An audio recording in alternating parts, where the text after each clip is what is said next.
Então agora a gente vai dar continuidade ao nosso atlas ecocardiográfico. Então a gente vai falar agora de cardiomiopatia hipertrófica.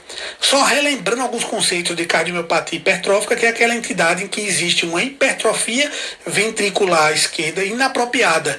Normalmente ela tem característica genética autossômica dominante e que se manifesta por essa hipertrofia, que pode ser um pouco mais difusa, mas normalmente ela é assimétrica, ela envolve alguma localização específica do miocárdio. Obrigatoriamente ela não tem relação com outras explicação por outras causas, como hipertensão arterial sistêmica descontrolada ou anormalidades valvares, e a gente começa a suspeitar dessa cardiomiopatia hipertrófica naqueles pacientes que não possuem motivo para ter hipertrofia ventricular e apresentam ao exame ecocardiográfico um septo maior do que 15 milímetros. Ou naqueles pacientes que já possuem algum parente com cardiomiopatia hipertrófica, já possuem um septo entre 12 e 15, a gente já começa a suspeitar da cardiomiopatia hipertrófica. A cardiomiopatia hipertrófica tem algumas particularidades e ela é bem emblemática. A gente vai iniciar agora uma imagem de uma cardiomiopatia hipertrófica, aqui numa imagem de uma incidência, numa incidência paraesternal eixo longo, em que a gente vê o ventrículo esquerdo, o átrio esquerdo, olha o tamanho desse septo, que é um septo gigantesco, normalmente são acima de 20, de 30 milímetros. No paraesternal eixo curto, observem aqui o septo como ele é largo, como ele é grande, desproporcional à parede posterior.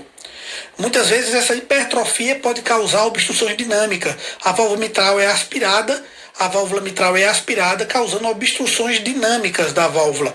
Aqui percebam, um movimento anterior sistólico da válvula mitral. Então, a cardiomiopatia hipertrófica pode ter uma característica obstrutiva e causar sintomas de insuficiência cardíaca por obstrução dinâmica desse ventrículo, mas também pode evoluir com a fibrose miocárdica e causar morte súbita nesses pacientes. Então é importante a gente ter em mente a imagem da ecocardiografia, porque é uma das maneiras de diagnosticar a cardiomiopatia hipertrófica. A gente não tem só a cardiomiopatia hipertrófica assimétrica, que é justamente essa, que a gente tem um septo mais globoso, essa que a gente viu na imagem, um septo globoso desproporcional. A gente pode ter uma cardiomiopatia hipertrófica que só acomete a região basal do septo, chamada a cardiomiopatia hipertrófica sigmoide, ou aquela que a gente viu que pega todo o septo interventricular, ou a região apical, ou a cardiomiopatia hipertrófica apical, chamada de Yamaguchi, que no eletrocardiograma tem alterações específicas que a gente vai ver. Então aqui a gente vai ver um exemplo de uma cardiomiopatia hipertrófica apical. Percebam que o septo, que a região apical, as porções basais não estão alteradas, mas o que a gente observa aqui é uma hipertrofia de toda a região apical. Olha essa imagem característica do ventrículo. Aqui é um exame contrastado, contraste com microbolhas, e observem que a região toda apical é musculosa, e a gente tem a cavidade ventricular esquerda mais diminuída. E quando a gente utiliza o contraste ecocardiográfico, a gente consegue exacerbar mais essa imagem. Percebam aqui, a região média apical toda acometida da cardiomiopatia hipertrófica. Quando a gente vai avaliar o eletrocardiograma desses pacientes, a gente tem essa T negativas, sinais de hipertrofia ventricular com T negativas bem profundas. Então, a partir disso, a gente pensa na cardiomiopatia hipertrófica apical, chamada também de Yamaguchi. E aí, André, como é que funciona essa questão do movimento anterior sistólico da válvula mitral? Como é essa questão da cardiomiopatia hipertrófica obstrutiva ou não obstrutiva? Às vezes você pode ter uma cardiomiopatia hipertrófica em que, apesar da hipertrofia, pode evoluir com disfunção diastólica, mas não apresenta uma obstrução da via de saída, ela não obstrui a via de saída. E às vezes você pode ter uma cardiomiopatia hipertrófica que acomete a região septal e que vai a evoluir com a obstrução dinâmica da via de saída. Como é que essa obstrução dinâmica acontece? Não é uma estenose aórtica, mas funciona como fosse. Então a gente tem aqui um septo, a gente tem uma via de saída. Quando você tem uma hipertrofia desse septo, existe um estreitamento desse septo, causando um aumento de velocidade, de fluxo. Esse aumento de fluxo aqui causa um efeito Venturi. Então o sangue, quando passa, ele aspira a válvula mitral. Ele aspira o folheto anterior da válvula mitral e aqui meio que obstrui. Então você está vendo aqui que a válvula mitral toca no septo, causando uma obstrução. E quando ele aspira essa válvula mitral, ele faz com que não apresente coaptação. E muitas vezes esse movimento anterior sistólico evolui com insuficiência mitral importante. Então observem aqui, ele ele aspira essa válvula mitral, a válvula mitral toca no septo interventricular, causando uma obstrução ao fluxo aqui, obstrução dinâmica, e muitas vezes também causa um refluxo mitral importante, porque como ele aspira aqui, ele abre a válvula mitral que deveria estar fechada, e muitas vezes aqui ele causa uma insuficiência mitral. Então o paciente pode evoluir com dispneia pela disfunção diastólica, ele pode evoluir com piora da dispneia por uma obstrução dinâmica da via de saída, e ele pode evoluir com piora da dispneia por um aumento da insuficiência mitral. Então todos esses mecanismos estão associados. Então aqui a gente vai observar como a gente avalia o movimento anterior sistólico da válvula mitral. Então observem aqui, existe um efeito Venturi, a válvula mitral é aspirada e ela toca no septo interventricular. Aqui, tá vendo ela tocando no septo interventricular. Isso aqui ele causa uma obstrução dinâmica e o refluxo mitral. Causa uma insuficiência mitral importante.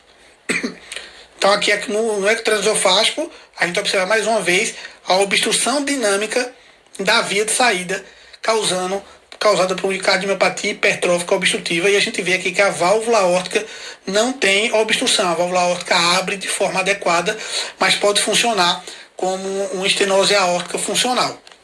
A gente parte agora para um miocárdio não compactado. O miocárdio não compactado, na embriologia, nós temos um miocárdio normalmente não compactado, mas com o passar o amadurecimento do nosso ventrículo, a área não compactada se compacta e a gente evolui de forma normal. Alguns pacientes podem evoluir com não compactação dessa área. E a gente dá o diagnóstico quando a gente mede a área compactada e a gente faz uma relação da camada não compactada com a camada compactada maior do que 2 na sístole final. Então a gente percebe que existem trabeculações bem proeminentes, essas trabeculações passa sangue por esse local e o ecocardiograma pode ajudar no diagnóstico, porque esses pacientes com cardiomiopatia relacionada a miocárdio não compactado podem evoluir com insuficiência cardíaca, tromboembolismo, porque essa trabeculação pode formar estase, essa estase pode formar trombos, e esses trombos podem se deslocarem para o cérebro, causando, ou para outras áreas, outros leitos arteriais, causando eventos tromboembólicos. Então o miocárdio não compactado está associado com insuficiência cardíaca, tromboembolismo, arritmias e morte súbita. Então qual é a imagem do miocárdio não compactado? Percebam aqui, uma área esponjosa de miocárdio todo não compactado, várias trabeculações. Então aqui é uma imagem clássica de um miocárdio não compactado. Quando a gente coloca um Doppler colorido nessa área, a gente vai observar que existe fluxo ao redor dela. Então, quando a gente faz uma relação entre essa área não compactada com a área compactada maior do que 2, a gente suspeita de um miocárdio não compactado e muitas vezes esse paciente vai para uma ressonância para confirmar o diagnóstico. Agora a gente vai para a imagem de endocardite. Aqui a gente tem uma incidência paraesternal eixo longo e a gente vê a válvula aórtica e a válvula mitral. O que a gente observa aqui? Uma imagem filamentar no folheto mitral, na cúspide mitral. Quando é na mitral, ele tem essa vegetação, que é um filamento, tem uma movimentação meio desorganizada, meio aleatória, como se estivesse passando uma bandeira em uma sobrecarga, uma carga de vento, fazendo com que essa bandeira balance.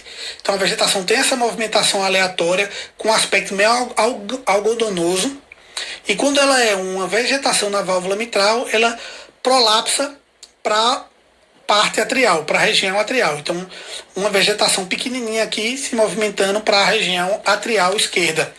Vegetação.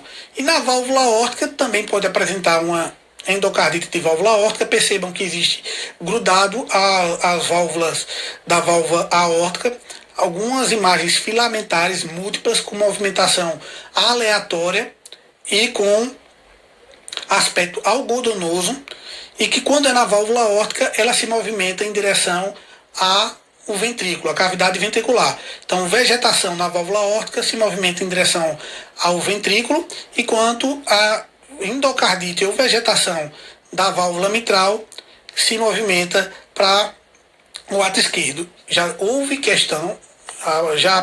ocorreu uma questão que mostrava justamente essa imagem e perguntava o que era, basicamente. Okay? Então